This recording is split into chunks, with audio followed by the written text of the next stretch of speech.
democracy, everyone can protest. They have the right.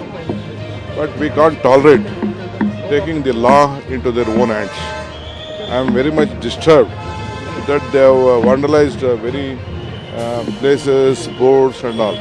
They can have their black flag, they can shout, they can ask them to implement the government order which is there for 60% of the board.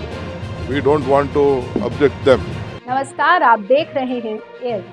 CBI ने केरल के जय Hind communications के नाम रविवार को एक notice जारी किया है। इस नोटिस में सीबीआई ने शिव कुमार से चैनल में किए गए निवेश के विवरण मांगे हैं।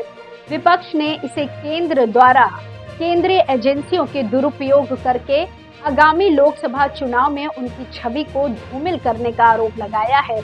आज की इस खास वीडियो में हम इस मामले की गहराई से पड़ताल करेंगे। तो चलिए शुरुआत करते हैं। शिव कुमार के खिलाफ मामले की जांच कर रही सीबीआई की बेंगलुरु इकाई ने जय हिंद कम्युनिकेशंस प्राइवेट लिमिटेड के प्रबंध निदेशक से 11 जनवरी 2024 को अपने सामने पेश होने का आदेश दिया है।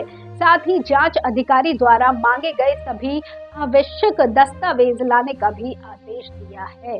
शिव कुमार, जो कर्नाटक कांग्रेस यूनिट के अध्यक्ष भी हैं, ने ये सवाल उठाया है कि सीबीआई के पास उनकी फर्म के सभी दस्तावेज मौजूद हैं, तो वो उनकी फर्म के खिलाफ नोटिस कैसे जारी कर रही है।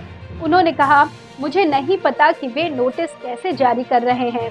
उनके पास सभी दस्तावेज हैं। ये इसलिए नहीं है कि उनके पास कोई दस्तावेज नहीं है।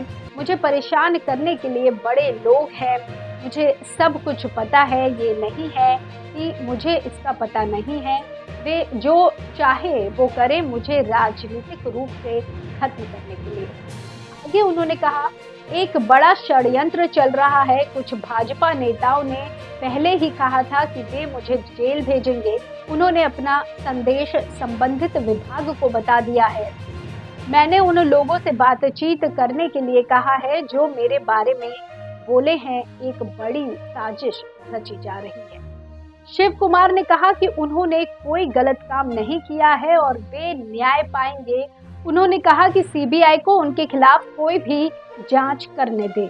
जब उनसे पूछा गया कि क्या उन्हें नोटिस मिला है, तो उन्होंने कहा कि उनकी फर्म को मिला है।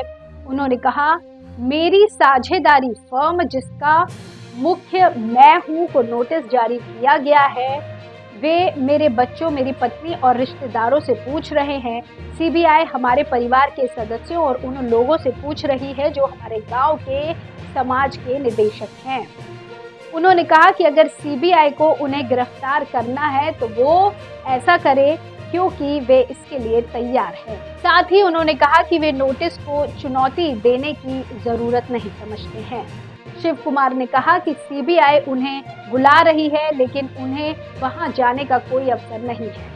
वे मुझे नोटिस को चुनौती देने के लिए कह रहे हैं। अगर वे मुझे जेल में देखना चाहते हैं तो ऐसा करें, मुझे कोई दिक्कत नहीं है। मैं इसके लिए तैयार हूँ। आपको बता दें कि शिव कुमार एक ऐसे पैसे के घोटाले के मामले में भी आरोपी हैं जिन्होंने 2019 में तिहाड़ जेल में 51 दिन बिताए थे। हाल ही में कर्नाटक सरकार ने शिव कुमार के खिलाफ मामलों की जांच करने की सीबीआई को दी गई अनुमति वापस ले ली है और मामला लोकायुक्त को सौंप दिया गया है। उन्होंने कहा है कि वे लोकायुक्त के सामने जब भी बुलाए जाएंगे तो वे उत्तर देंगे। आगे उन्होंने कहा कि पहले मामला सीबीआई को दिया गया था। जांच अभी तक पूरी नहीं हुई है। वे क्रॉस एग्जामिनेशन करना चाहते थे, जो उन्होंने नहीं किया। अब उनके नोटिस के आधार पर लगता है कि उन्होंने जांच का 10% भी नहीं किया है, लेकिन उन्होंने कोर्ट को बताया कि जांच का 90% हो चुका है। मुझे नहीं पता कि उनका दावा किस आधार पर है।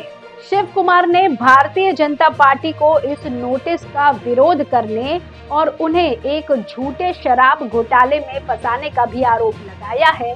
उन्होंने कहा है कि भाजपा कर्नाटक में चुनाव नहीं जीत सकती है, इसलिए वो उनकी सरकार को गिराने की कोशिश कर रही है। आगे शिव कुमार ने कहा कि भाजपा ने पहले ही अपने नेताओं को झूठे मामलों में जेल भेज दिया है और अब वो उन्हें भी गिरफ्तार करने की साजिश रच रही है।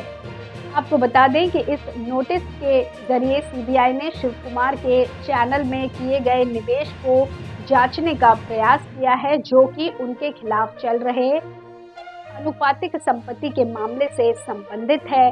शिव कुमार ने इस नोटिस को एक राजनीतिक साजिश का हिस्सा बताया है, जिसका उद्देश्य उन्हें बदनाम करना और उनकी सरकार को गिराना है, जो कि उनके खिलाफ चल रहे अनुपातिक संपत्ति के मामले से संबंधित है।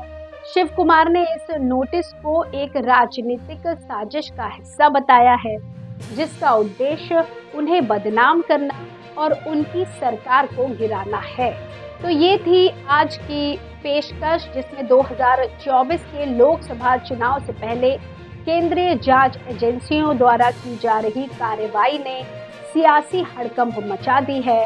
बाकी इसका परिणाम क्या आएगा, इसका सिर्फ आकलन ही किया जा सकता है। आज के लिए इतना ही, मिलते हैं जल्द फिर किसी नई जानकारी के साथ।